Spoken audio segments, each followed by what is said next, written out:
First contact protocol. The quantum resonance detector screamed its warning across the bridge of the UES Endeavour. Captain Elena Vasquez straightened in her command chair, her dark eyes scanning the displays that painted the vast emptiness of deep space in shades of blue and amber. After 18 months of exploration beyond the outer rim, her crew had grown accustomed to the silence of the void. This was different. "Report, Dr. Chen," Elena commanded, her voice steady despite the growing tension she felt building in her. CHEST, Dr. Marcus Chen hunched over his science station, his weathered fingers dancing across holographic controls. As the ship's chief synorchaeologist, he had spent years studying the remnants of ancient civilizations scattered throughout human space. What he was seeing now made his pulse quicken with excitement and dread. "Captain, we're detecting massive quantum signatures approximately 2 light-years ahead. The energy patterns are unlike anything in our databases. They're organized, structured, almost like a vast network of interconnected systems." Marcus paused, double-checking his readings. "Ma'am, these signatures are artificial. We're looking at technology, not natural phenomena." Lieutenant Commander Sarah Blake turned from her tactical station, her red hair catching the bridge lights. As the ship's tactical officer, she had been trained to spot potential threats long before they became critical. Her instincts were telling her that whatever lay ahead was beyond anything humanity had encountered. "Captain, long-range sensors are showing something else. We're approaching the edge of what appears to be a quarantine zone. There are warning beacons, very old ones, broadcasting in multiple unknown languages." Sarah's fingers moved across her console, bringing up a map of the surrounding space. The beacons form a complete sphere around the quantum signatures. Someone wanted to keep others away from whatever's in there. Chief Engineer Tom Rodriguez's voice crackled over the intercom from deep within the Endeavour's engine section. "Captain, our quantum drive is behaving strangely. It's like something in that region is calling to it, resonating with our core systems. I've never seen readings like this before." Alina stood and walked to the main view screen, staring at the starfield. That revealed nothing of the mysteries hidden in the darkness ahead. The Endeavour was humanity's most advanced exploration vessel, built to push the boundaries of known space and search for evidence of other intelligent life. After decades of finding only ruins and empty worlds, they might finally be approaching something significant. "Dr. Chen, how old are those beacons?" Alina asked. Marcus consulted his instruments, running spectral analysis on the faint energy emissions. "Based on quantum decay patterns and material composition, I'd estimate at least 50,000 years, possibly much older. The civilizations that built these were incredibly advanced." The bridge fell silent as the crew absorbed this information. 50,000 years was longer than humanity had possessed written language, let alone space travel. Whatever lay beyond those ancient warnings had been protected since before human civilization began. "Captain," came the voice of Pilot Officer Alex Kumar from the navigation station. "We have a choice to make. We can alter course and avoid the quarantine zone entirely, or we can proceed with caution. But once we cross that beacon line, we're committed. Our current trajectory will take us deep into restricted space." Alina considered her options carefully. The Endeavour had been sent to explore, to push humanity's knowledge of the galaxy to new limits.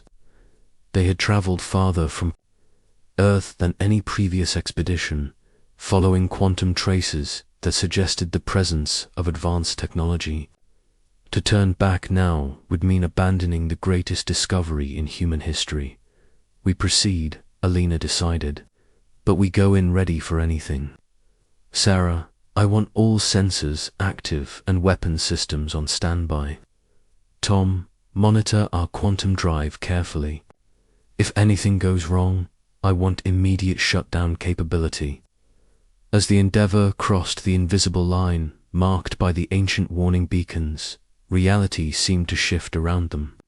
The quantum signatures grew stronger, and their instruments detected massive structures hidden in the cosmic dark. But they were not alone in their discovery. Light years away, in a monitoring station carved from living crystal, senior observer Tissera felt her consciousness spike with alarm. The crystalline beings of the hegemony had maintained watch over the forbidden sector for 3,000 years, following ancient protocols that few now remembered the reasons for. No one had crossed the beacon line in all that time. Her multiple sensory organs focused on the displays, showing energy readings from the quarantine zone. "Impossible," she whispered in her harmonic language. "Summon the fleet admiral immediately." Within the iron halls of the Claw Empire's frontier command, General Vorthak received the alert with typical military efficiency. His species had evolved from pack hunters, and his predatory instincts recognized the potential threat immediately. 3 different monitoring stations had detected the same thing. An unknown vessel had entered the most dangerous region of known space. "Mobilize the 3rd battle fleet," Vorthak ordered his subordinates. "Whatever species has been foolish enough to breach the ancient warnings must be stopped before they awaken what sleeps there." In the archives of the scholarly collective, ancient keeper Ilnadar felt a tremor of fear run through his elongated form. His people were the galaxy's historians and keepers of knowledge, including knowledge that most civilizations had chosen to forget. The warnings about the forbidden sector were not mere superstition. They were based on historical fact, documented evidence of a civilization so advanced and so dangerous that even their ruins had been sealed away. Back aboard the Endeavour, Dr. Chen was making discoveries that would change everything. "Captain, I'm detecting artificial structures ahead. They're massive, larger than anything we've ever built, and they're not dead ruins. These structures are showing signs of active systems, dormant but not destroyed." Alina moved to stand behind Marcus, studying the data streaming across his screens. The structures appeared to be built from materials that shouldn't exist. That hurt the mind to contemplate directly. Yet there was something familiar about the quantum signatures, something that resonated with human technology in ways that should have been impossible. "There's something else, Captain," Marcus continued, his voice filled with wonder and concern. "The quantum patterns these structures are producing match theoretical models we've developed for advanced space-time manipulation. It's as if someone built technology based on principles we've only recently begun to understand."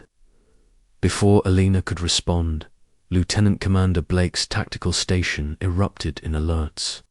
"Captain, multiple contacts approaching our position. I count at least 40 vessels from 3 different directions. They're surrounding us." The main view screen shifted to display the approaching alien fleets. The ships were unlike anything in human databases, representing 3 distinct technological approaches to spacecraft design. Some were organic curves that seemed grown rather than built. Others were angular and aggressive, clearly designed for warfare. The 3rd group appeared to be constructed from living crystal, beautiful and alien in their geometries. "Incoming transmission on multiple frequencies," reported communications specialist Lisa Park. "They're using different languages, but our translation systems are working on them." "Put it through," Alina ordered. The bridge filled with overlapping voices as 3 different alien species spoke at once.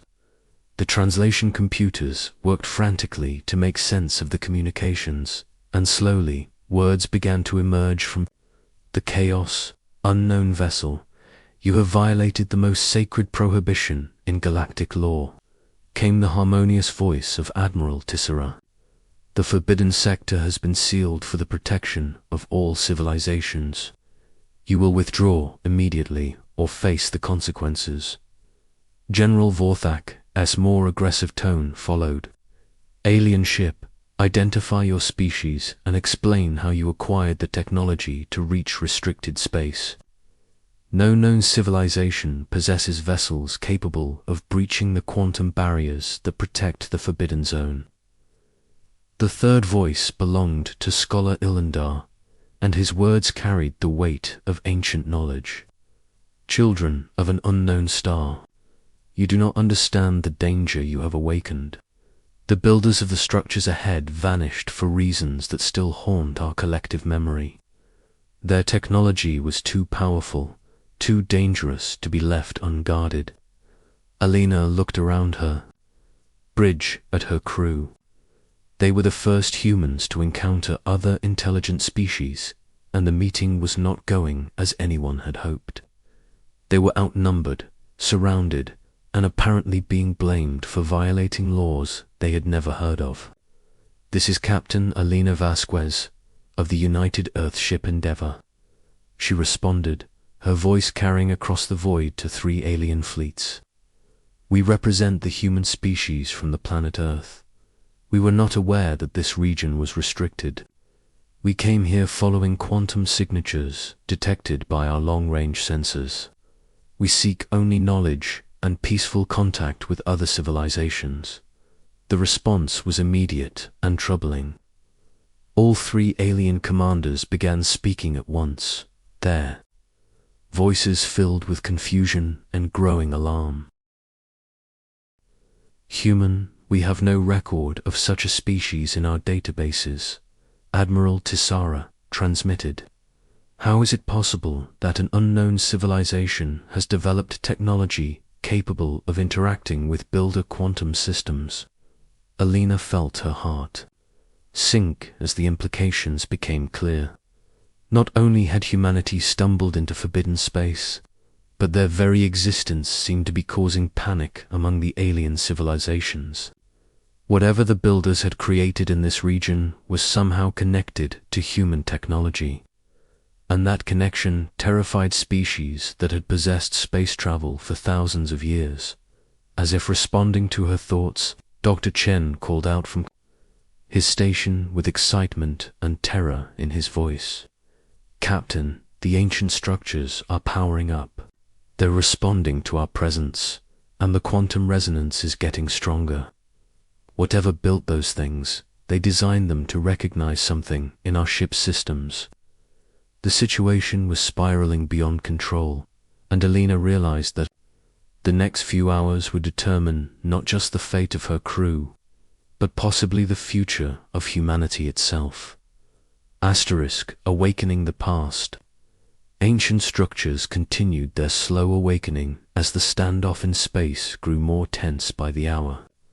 Aboard the UES Endeavour, Dr. Marcus Chen worked frantically to understand the connections.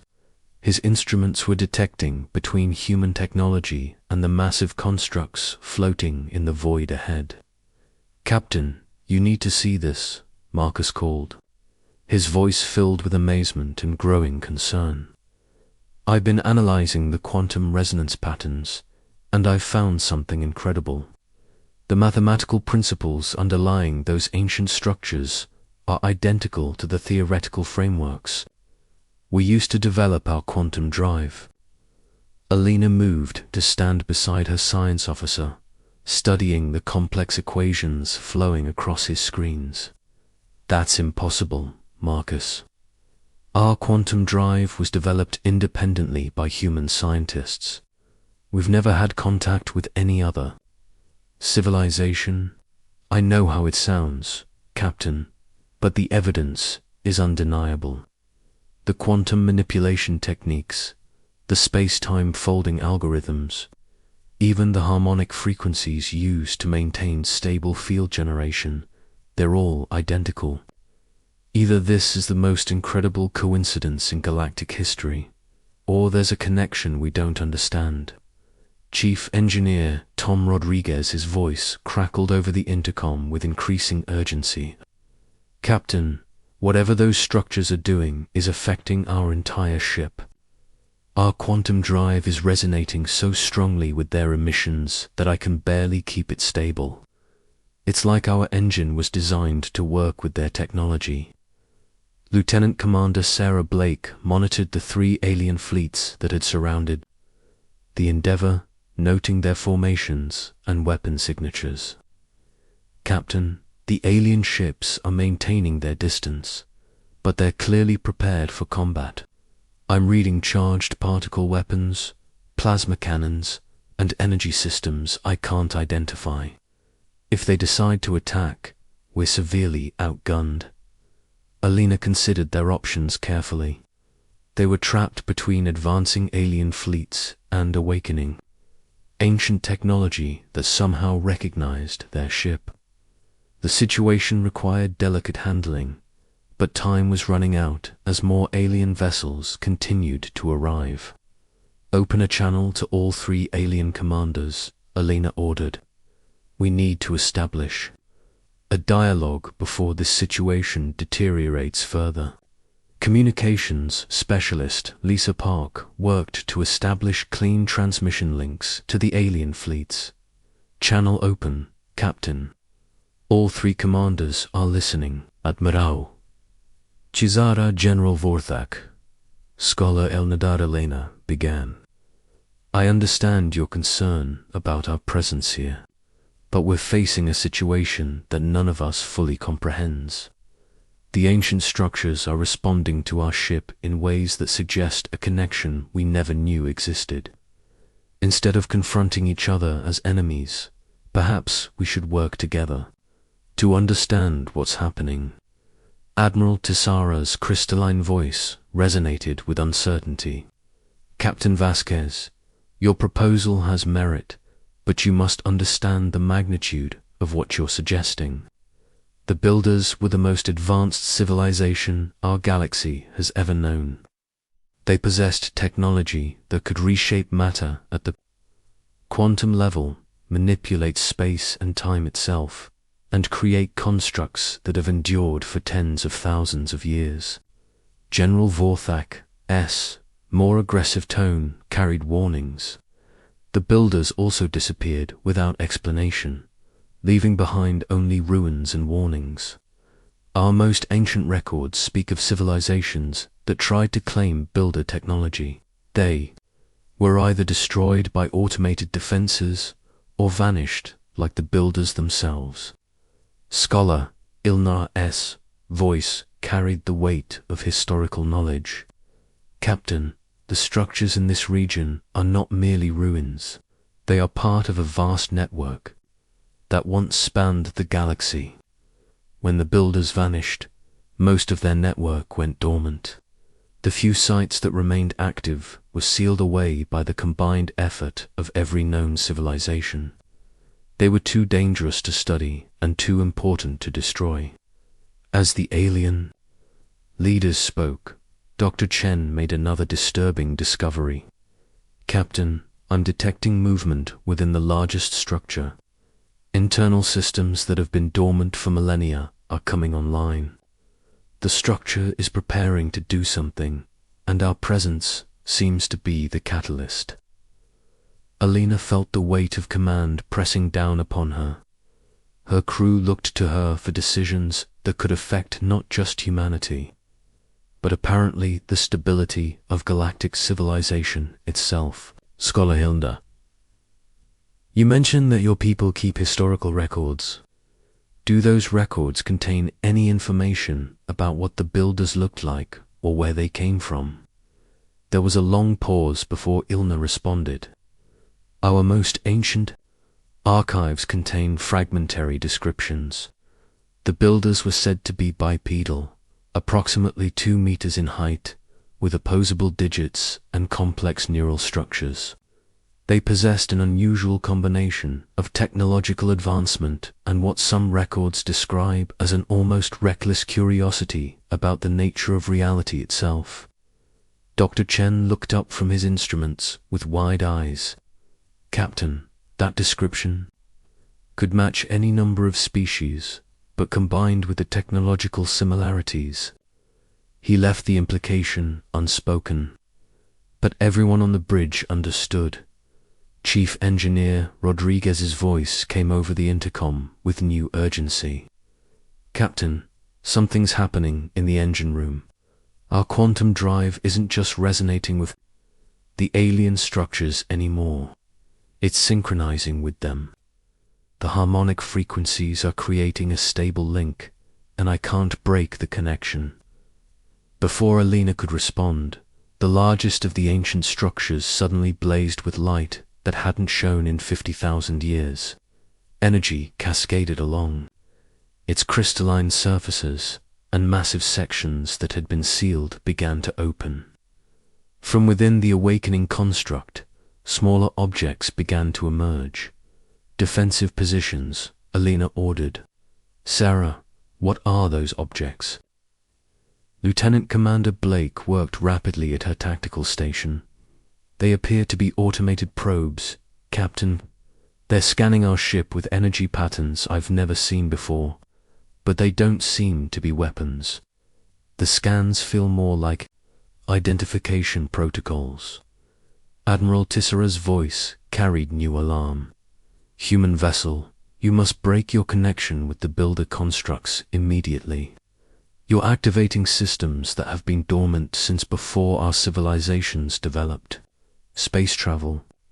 We're trying to break the connection, Alina replied, but our chief engineer reports that the link is beyond our control. The structures seem to be overriding our systems.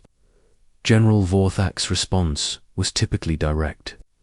Then we must destroy your vessel before you can activate more of their network. The danger to galactic security is too great to ignore. Wait, Scholar Ilnadar interrupted.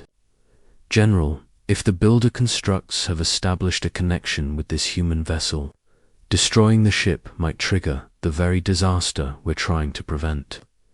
The ancient records contain warnings about the consequences of forcibly severing builder connections. Dr. Chen suddenly called out with excitement and terror. Captain, one of the probes is requesting permission to come aboard.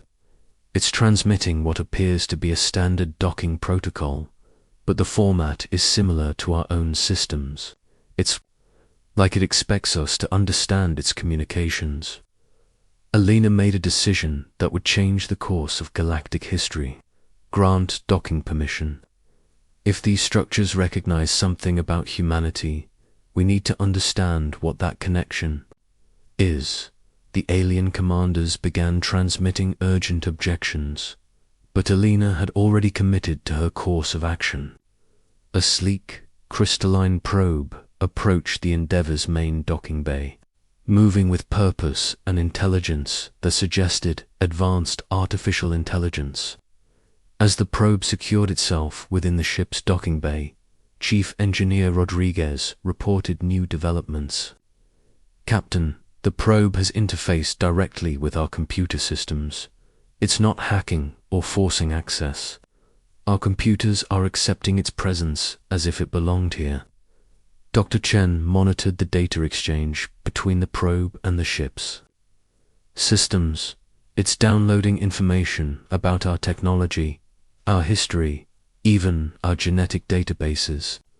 But Captain, it's also uploading something. The probe is sharing information about the builders.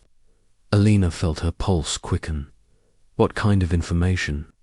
Historical records, technological specifications, and, Captain, genetic data. The probe contains genetic templates that are remarkably similar to human DNA. The builders weren't just technologically similar to humanity, they were our ancestors. The revelation sent shockwaves through the bridge crew and the listening alien commanders. Admiral Tissera's voice carried a new note of understanding and fear. That explains the technological similarities. Humanity isn't just another species that stumbled upon builder ruins. You're their descendants, returned to reclaim a heritage that nearly destroyed the galaxy. General Vorthak's response was immediate and threatening. Then they pose an even greater danger than we initially believed. The Builder's descendants must not be allowed to reactivate their network. All fleets prepare for immediate attack. No, Scholar Ilmdar interrupted forcefully. Don't you understand what this means? The Builders didn't vanish. They survived. Somehow, somewhere, humanity represents the return of the most advanced civilization our galaxy has ever known. This isn't just a first contact situation. This is the return of the ancients. As the alien fleets prepared for battle and the ancient structures continued their awakening, Alina realized that her crew had become the focal point of a conflict that had been brewing for 50,000 years. The Builders had returned, and the galaxy would never be the same. Dr. Chen looked up from his station with wonder and terror. Captain, the probe is requesting that you personally interface with its systems. It wants to show you something. The historical records contain information about why the Builders disappeared and what they were trying to accomplish. Alina looked around her bridge at her crew, then at the tactical display showing 3 alien fleets preparing to destroy her ship. Whatever the Builders had been, whatever they had done, humanity was about to inherit their legacy. The question now was whether that legacy would bring salvation or destruction to the galaxy. Prepare the interface, Alina commanded. It's time we learned the truth about our ancestors.